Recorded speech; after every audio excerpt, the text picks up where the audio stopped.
What's up everybody and welcome to another EventMB video. I'm Julius Solaris, your editor, and today we're talking event trends. This channel is all about helping you plan awesome events, so make sure to subscribe and give us a like to get more videos like this one. Event planners have a stressful job.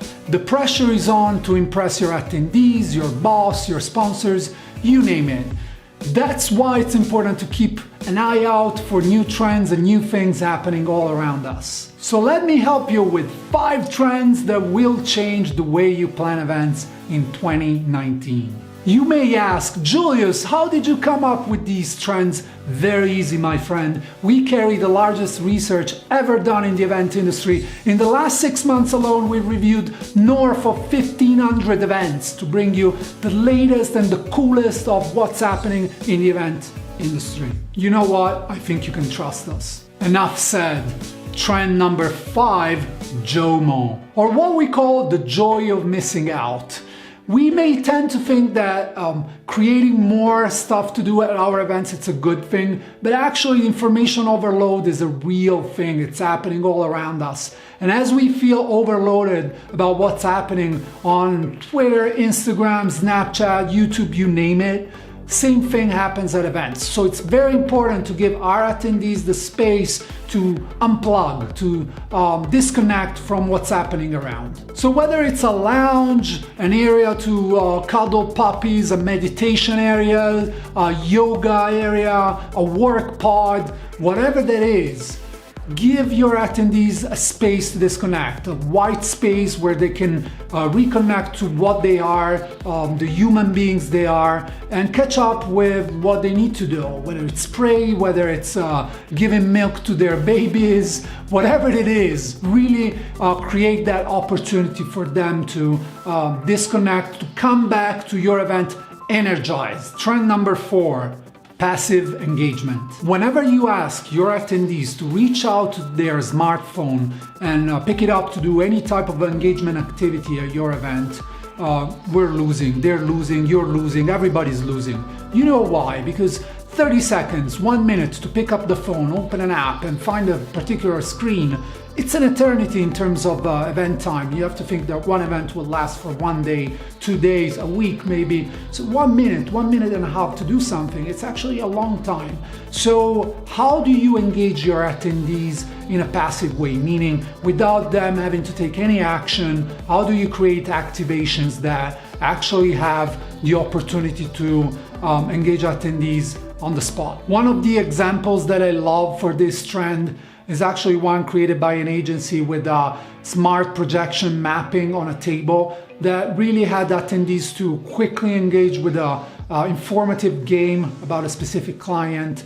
Very fun and engaging, no requirement to pick up any smartphone, very cool and very easy to use. Trend number 3, seating matters. Honestly, I'm a little bit upset about this one. It's one that we should take care of, and it's about panels. Panels are already a pain in the neck. Nobody likes panels. Participants don't like panels. Attendees don't like panels. They expose you to a lot of problems, especially diversity. Diversity is one of the biggest problems we have with panels right now, with same people, same type of people all over again appearing in panels.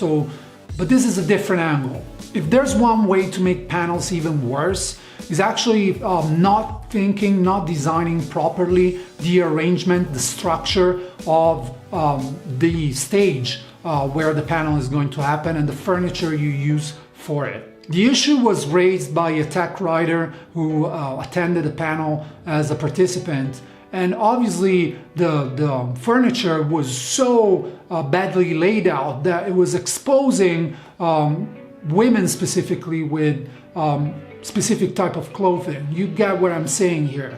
So as event professionals, we need to take care of our guests, we need to take care of our speakers. We want to make sure they're comfortable on stage. Going on stage is already kind of difficult. You have to overcome your fear. You don't want to put your speakers in a situation where everything is under the eye of the attendees. So this is no funny matter. It's something you should be taking care of. How can you fix the problem with seating in panels? Very easy. You can use plastic cubes, you can use tables, non-transparent tables, high chairs, high tables. In front of the chairs, you could use plants and flowers to cover up and making sure there's discretion for some parts of the speakers that may feel exposed by very sloppy furniture. Trend number 2, cat sponsorships.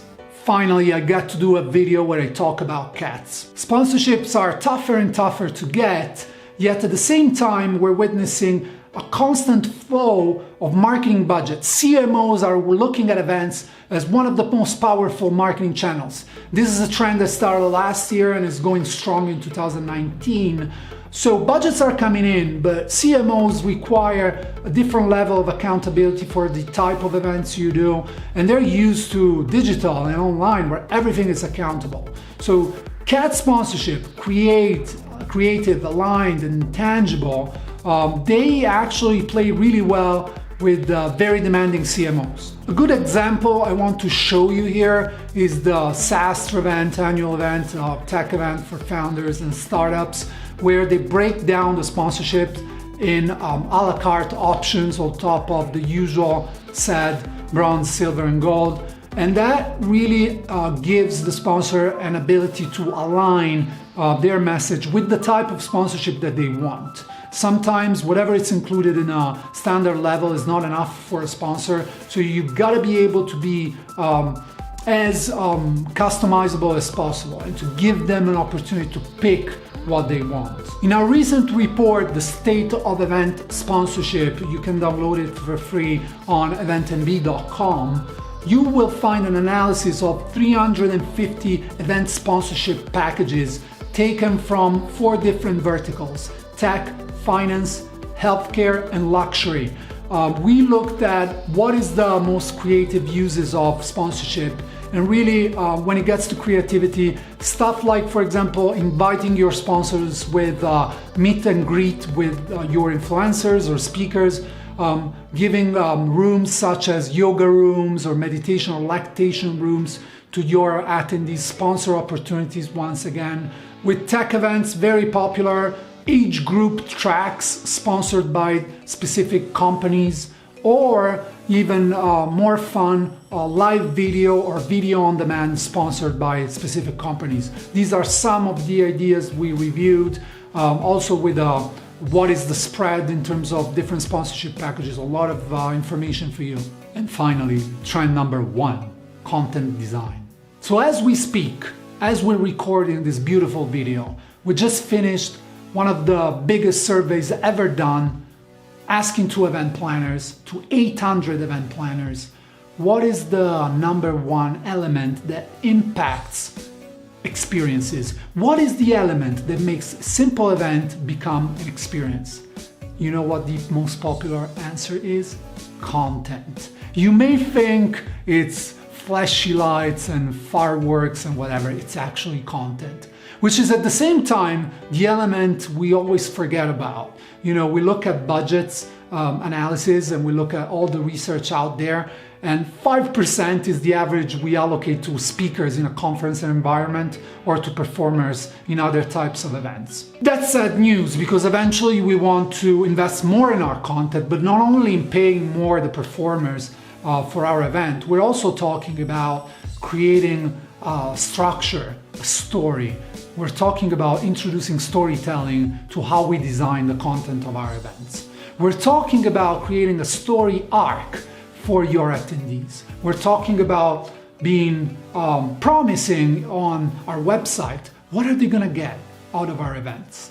How are they gonna change by attending our events? And that's the element that is making simple events evolve into experiences. How are we able to communicate the evolution of the content that we present? How are we able to reflect the story of our attendees through our program? Here's an example for you. I want to show you with what Tony Robbins does with his Date with Destiny event. You can catch up on what it is on Netflix. Not Your Guru is the name of the documentary.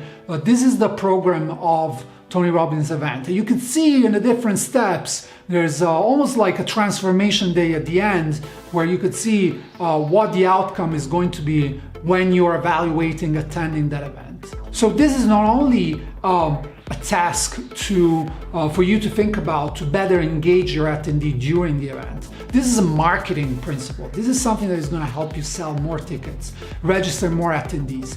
This is something that is going to convince all the people within your company to actually come excited to a team building activity, to an incentive, whatever it is you're planning. You have to show them what is the path you're bringing them into.